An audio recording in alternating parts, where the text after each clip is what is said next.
नमस्कार, आप देख रहे हैं सेहत एक्सप्रेस, जहां हर हफ्ते हम लाते हैं आपके लिए सेहत से जुड़ी 10 सबसे बड़ी और ज़रूरी खबरें, तेज़, ताज़ा और पूरी तरह भरोसेमंद। चाहे बात हो नई मेडिकल रिसर्च की, हेल्थ पॉलिसी में बदलाव की, मेडिकल एजुकेशन की, बीमारियों से जुड़ी अपडेट, ट्रीटमेंट या फिर वेलनेस वर्ल्ड में आ रहे नए ट्रेंड्स की। सेहत एक्सप्रेस पे मिलेगा आपको हर वो अपडेट जो आपकी सेहत से जुड़ा है। तो चलिए शुरू करते हैं इस हफ्ते की हेल्थ हेडलाइंस। प्रधानमंत्री श्री नरेंद्र मोदी की अध्यक्षता में केंद्रीय मंत्रिमंडल ने केंद्रीय प्रायोजित योजना CSS के फेज 3 को मंजूरी दी है। इसके तहत राज्य सरकार और केंद्र सरकार के मेडिकल कॉलेजों, स्वतंत्र PG संस्थानों और सरकारी अस्पतालों को मजबूत और अपग्रेड किया जाएगा। इस योजना के जरिए 5,000 नए PG सीटें और 5,023 नई MBBS सीटें बढ़ाई जाएंगी। इसके लिए प्रति सीट लागत सीमा को बढ़ाकर 1.5 करोड़ रुपए कर दिया गया है। केंद्रीय स्वास्थ्य एवं परिवार कल्याण मंत्री श्री जगत प्रकाश नड्डा ने निर्माण भवन में ग्लोबल फूड रेगुलेटर्स समिट 2025 का लोगो और पुस्तिका जारी की। ये समिट 26 से 27 सितंबर को नई दिल्ली के भारत मंडपम में आयोजित की गई। इसे FSSAI ने स्वास्थ्य मंत्रालय के तहत आयोजित किया। ये कार्यक्रम वर्ल्ड फूड इंडिया 2025 के साथ मिलकर किया गया।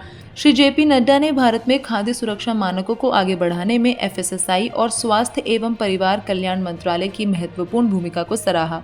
उन्होंने कहा कि इस महत्वपूर्ण क्षेत्र में वैश्विक स्तर पर हो रही प्रगति में इनका भी बड़ा योगदान है।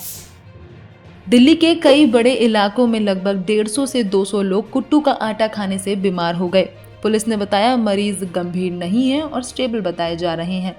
प्रभावित लोगों को BJRM अस्पताल ले जाया गया और पुलिस ने इस मामले की जानकारी फूड डिपार्टमेंट को दी। आपको बता दें कि प्रभावित लोग मुख्य रूप से जहांगीरपुरी, महेंद्र पार्क, समयपुर, भलसवा डेरी, लाल बाग और स्वरूप नगर क्षेत्रों के रहने वाले थे।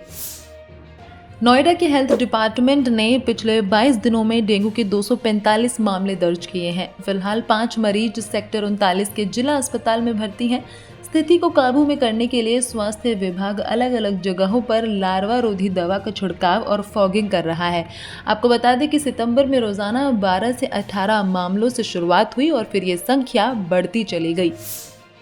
बिहार के दरभंगा जिले के एक गांव में डायरिया का प्रकोप सामने आया है। इस प्रकोप में एक महिला समेत 2 लोगों की मौत हो गई है और 70 से ज्यादा लोग अस्पताल में एडमिट है। दरभंगा सिविल सर्जन अरुण कुमार ने बताया कि गांव के कैंप में सफिशिएंट मात्रा में एंटीबायोटिक्स और डिसइंफेक्टेंट्स की व्यवस्था की गई है। डॉक्टरों की टीम भी तैनात है। इसके अलावा किसी भी स्थिति से निपटने के लिए 2 अस्पतालों में एक्स्ट्रा बेड भी लगाए गए हैं। केरल में अब तक प्राइमरी अमीबिक मेनिंगोएन्सेफेलाइटिस यानी कि ब्रेन ईटिंग अमीबा के 80 मामले दर्ज किए गए हैं, जिनमें से 21 लोगों की मौत हो चुकी है। ये आंकड़े हर हफ्ते बढ़ते जा रहे हैं।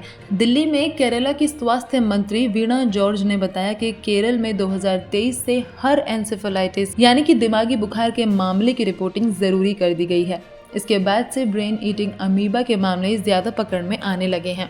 उन्होंने कहा कि हम केरल में ब्रेन ईटिंग अमीबा के मामले इसलिए ज़्यादा देख रहे हैं क्योंकि 2023 से हमने हर एन्सेफेलाइटिस केस की रिपोर्ट करना और उसका कारण ढूंढना ज़रूरी कर दिया है। सरकारी स्टैनली मेडिकल कॉलेज अस्पताल के नेफ्रोलॉजी विभाग ने हाल ही में एक महत्वपूर्ण उपलब्धि हासिल की है। इस विभाग ने 1000 से ज़्यादा किडनी ट्रांसप्लांट पूरे किए हैं, जिसमें जीवित और मृतक दाता दोनों के अंग शामिल हैं।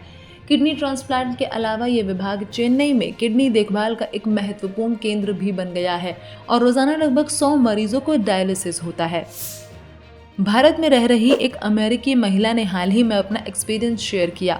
उन्होंने बताया कि एक हॉस्पिटल ने उनके खून निकल रहे अंगूठे का इलाज 1 घंटे से भी कम समय में कर दिया और उसके लिए उन्होंने सिर्फ लिए 50 रुपये। उसने इसकी तुलना अमेरिका के हेल्थ केयर से की, जहां उनके मुताबिक सिर्फ इमरजेंसी रूम में दाखिल होने पर ही कम से कम $2000 का बिल आ जाता है। उनकी इस पोस्ट के बाद दोनों देशों में हेल्थ सर्विसेज की लागत के बड़े अंतर पर अब चर्चा शुरू हो गई है। अमेरिकी राष्ट्रपति डोनाल्ड ट्रंप ने घोषणा की है कि 1 अक्टूबर 2025 से ब्रांडेड और पेटेंट वाली दवाओं के इंपोर्ट पर 100% तक टैरिफ लगाया जाएगा। फार्मेक्सिल के चेयरमैन नमित जोशी ने कहा कि ये फैसला ज़्यादातर पेटेंट और ब्रांडेड दवाओं से जुड़ा है, जबकि भारत अमेरिका को मुख्य रूप से जेनेरिक दवाइयाँ निर्यात करता है। इसलिए हमें नहीं लगता कि इस श्रेणी की दवाओं पर जिन्हें हम अमेरिका को भेजते हैं कोई असर पड़ेगा। WHO ने अमेरिकी राष्ट्रपति डोनाल्ड ट्रंप के उन दावों को खारिज कर दिया जहां उन्होंने कहा था कि गर्भावस्था के दौरान पैरासिटामोल लेने से ऑटिज्म का खतरा हो सकता है।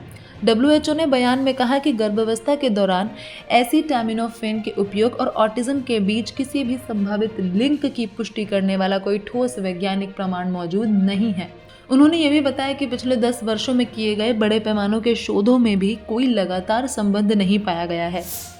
वियतनाम की राजधानी हनोई में डेंगू के 12 से 19 सितंबर के बीच 258 नए मामले मिले हैं, जबकि पिछले हफ्ते ये मामले सिर्फ 190 थे।